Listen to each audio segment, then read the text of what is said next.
সুপ্রিয় সুধী, সবাইকে প্রীতি ও শুভেচ্ছা। আজকে আপনারা জানেন যে ব্রিটেনের সবচাইতে জনপ্রিয় যে পত্রিকাগুলো আছে এবং ওয়ার্ল্ড ওয়াইড যেটার দিকে মানুষ তাকিয়ে থাকে সেটি এরকম একটি পত্রিকার নাম হচ্ছে ফাইন্যান্সিয়াল টাইমস। সেই ফাইন্যান্সিয়াল টাইমস একটি সংবাদ দিয়েছে আজকে। সেই সংবাদটির শিরোনাম হচ্ছে যে বাংলাদেশে যে জেএনজি আন্দোলন, যে বিপ্লব, রেভলিউশন, সেটা কি ব্যর্থ হতে চলেছে? খেয়াল করে দেখেন পৃথিবীর কোথায় কি ঘটছে, কোথায় কি হচ্ছে, কোথায় কি হবে, এই বিষয়গুলা বাংলাদেশ যেভাবে দেখে বিশ্ব মিডিয়া, বিশ্ব সমাজ তার চাইতে আরও গভীরভাবে অবলোকন করে। এখন আজকের শিরোনামটি কেন এটা হলো যে জেনজিরা কি বাংলাদেশে পরাজিত হয়ে গেল? এর কারণ হচ্ছে জেনজিদেরকে বাংলাদেশে যে আন্দোলনটি করতে সহযোগিতা করেছে, কারা করেছে? আমেরিকার ডিপ স্টেট। এটি আমরা প্রথম কখন জানলাম? প্রথম জানলাম এই আন্দোলনেরও 6 মাস আগে প্রধানমন্ত্রী শেখ হাসিনা সংসদে দাঁড়িয়ে বললেন যে আমেরিকার ডিপ স্টেট বাংলাদেশের ভূখণ্ডের একটি অংশ চায়। কেন চায়? এই জন্য চায় যে দক্ষিণ পূর্ব এশিয়াকে কন্ট্রোল করার জন্য তাদের বাংলাদেশের এই বঙ্গোপসাগর কেন্দ্রিক বিশেষ একটি সেনা ইউনিট দরকার। অর্থাৎ তারা একটি ডিপ সি পোর্ট করতে চায়, সেখানে একটি সামরিক বন্দর করতে চায়, যেই বন্দর থেকে দক্ষিণ পূর্ব এশিয়াতে তারা যুদ্ধ করবে এই জায়গাটাকে ব্যবহার করে। এবং তিনি বললেন, আমি যেহেতু শেখ মুজিবের কন্যা, আমার পিতা এই দেশের জন্য সারাটা জীবন সংগ্রাম করেছেন, এই দেশের সার্বভৌমত্ব, এই দেশের যে স্বাধীনতা, সেটা লঙ্ঘিত হতে পারে। যারা আমাদের এই বাংলাদেশকে স্বাধীন করার জন্য আমাদের পাশে এসে দাঁড়িয়েছিল, তাদের কোনো সমস্যা হতে পারে, এই রকম কোনো প্রকল্পে প্রধানমন্ত্রী শেখ হাসিনার ইচ্ছা ছিল না। যার কারণে তিনি বলেছিলেন, আমাকে তারা ক্ষমতায় রাখতে চায় যদি আমি তাদের কথায় রাজি হই। তিনি রাজি হন নাই, তাই তারা ভিন্ন পথ খুঁজতে শুরু করলেন। আর এই ভিন্ন পথ ডোনাল্ড ট্রাম্প ক্ষমতায় আসার পর প্রথম দিনে বললেন কি, যে এই বাংলাদেশে আন্দোলনের জন্য, এই জেনজিদের বিপ্লবের জন্য বাংলাদেশের ভেতর দিয়ে আসলো $21 মিলিয়ন, আর ইন্ডিয়া থেকে আসলো $29 মিলিয়ন। ইন্ডিয়ার ভেতর দিয়ে মোট $50 মিলিয়ন শুধুমাত্র খরচ করা হয়েছে অল্প একটু সময়ে এই আন্দোলনটাকে সাকসেস করার জন্য। এখন আজকের পত্রিকা যে নিউজটি দিল, তারা যে বলল যে জেনজিদের আন্দোলন ব্যর্থ হয়ে গেছে, এর বলার কারণটা কি? এর কারণ এটাই যে তারা যাদের পয়সা খেয়ে নিজের পাছার মধ্যে কামড় দিয়েছিল, এই জেনজিরা এই দেশের স্বাধীনতা, দেশের মানুষের জীবন, সমাজ, রাষ্ট্র, সভ্যতা, সংস্কৃতি সব কিছুকে ধ্বংস করার জন্য তাদের ওই পেট্রো ডলার পেয়ে, আমেরিকান ডলার পেয়ে তারা সব ভুলে গিয়েছিল। এই ডলারের যোগানদাতারা এখন নতুন করে ঘোষণা দিয়েছেন। আপনারা জানেন এই বাহরাইনের রাজধানী মানামাতে আমেরিকার তুলসী গ্যাবার্ড কি বলল?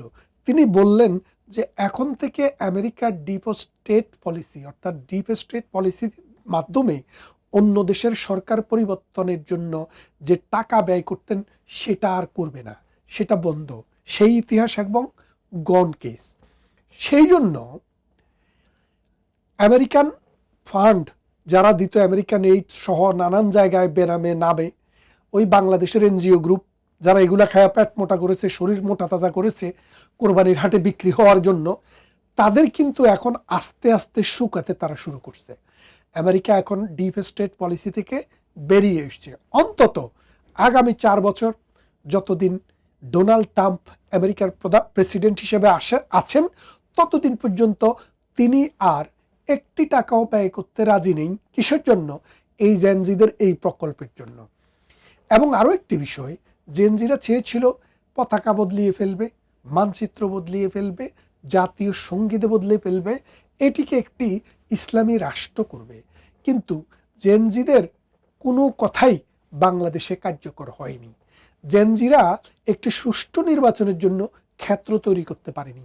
জেনজিরা এই দেশটাকে অস্থিতিশীল করার পর শিক্ষা ব্যবস্থায় ধস নেমেছে, অর্থনীতিতে ধস চরম পর্যায়ে, লক্ষ লক্ষ মানুষ বেকার হয়ে গেছে, অসংখ্য রিক্সাওয়ালা, ঠেলাওয়ালা, দিনমজুর, তাদের ইনকাম অর্ধেক নেমে গেছে, তারা মানবেতর জীবনযাপন করছে।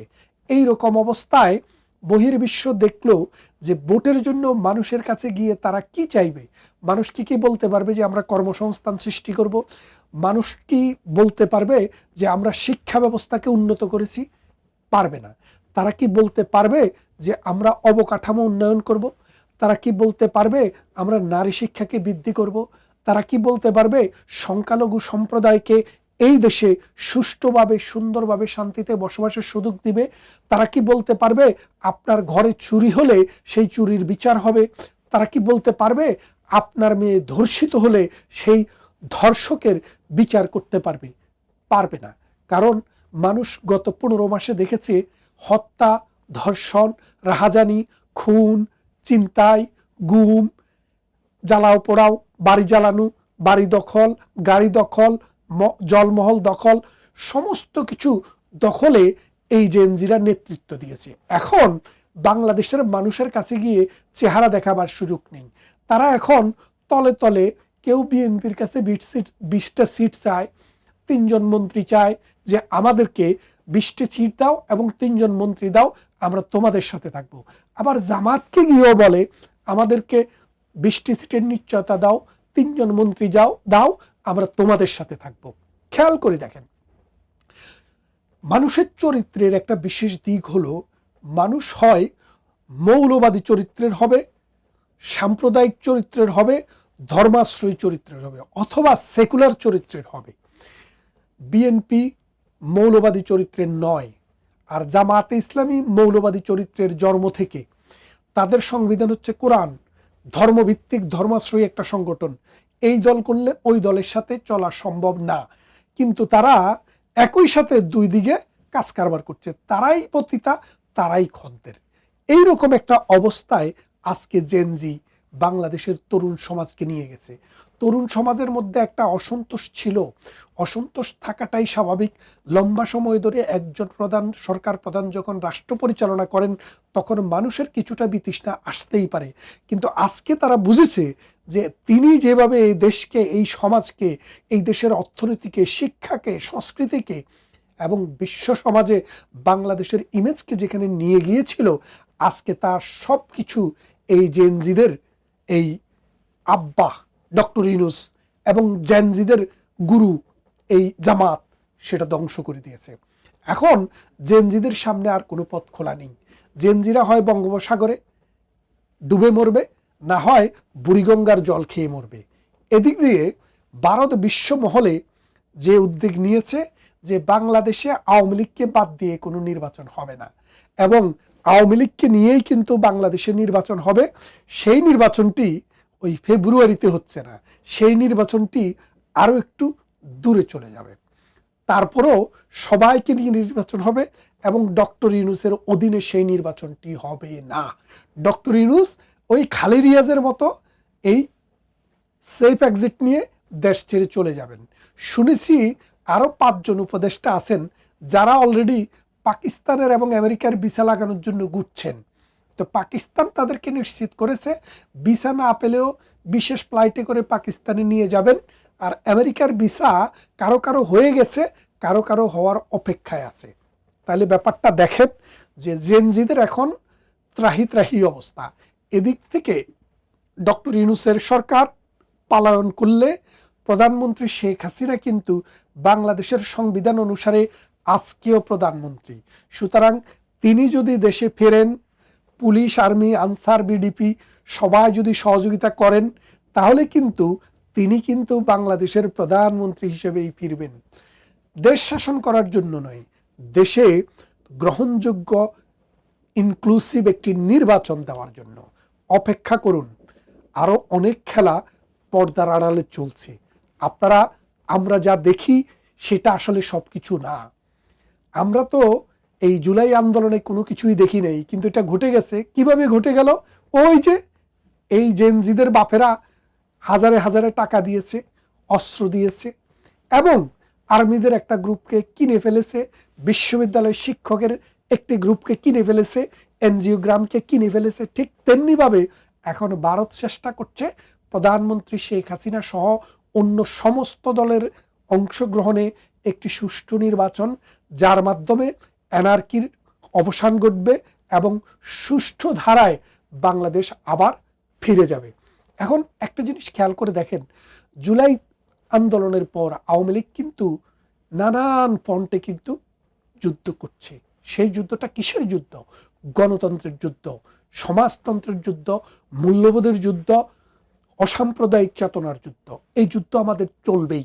এখন 13 তারিখে এই নভেম্বর মাসের একটি অনুষ্ঠান, একটি বিশেষ একটি আন্দোলনের ডাক দিয়েছে আওয়ামী লীগ নেতারা। এটি হচ্ছে রিহার্সেল, অর্থাৎ প্রধানমন্ত্রী শেখ হাসিনা ফিরে আসার আগে এটি একটি রিহার্সেল হচ্ছে।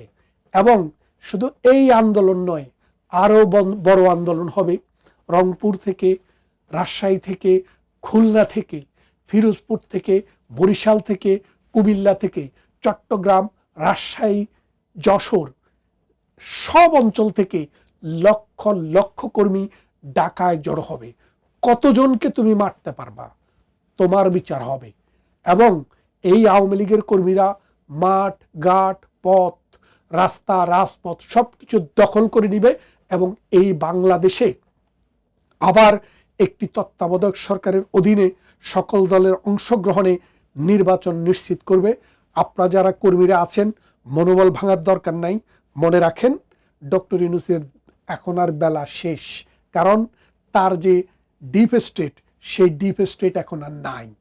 এবং পশ্চিমা বিশ্ব প্রধানমন্ত্রী শেখ হাসিনাকে প্রতিদিন যেভাবে নানান মিডিয়াতে নিয়ে তাকে হাইলাইট করছে, তারা বলতে চাচ্ছে যে বাংলাদেশে প্রধানমন্ত্রী শেখ হাসিনা না থাকলে এটা একটা মৌলবাদী রাষ্ট্র হবে, এটা একটা জঙ্গিবাদ উৎপাদন করবে, পাকিস্তান, আফগানিস্তান এবং সিরিয়ার দোসর হবে।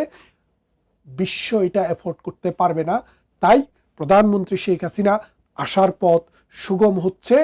আপনারা তৈরি হন, তিনিও তৈরি হচ্ছেন। কথা হবে অন্য কোনো ভিডিওতে, অন্য কোনো ইস্যুতে। ভালো থাকবেন ততক্ষণ।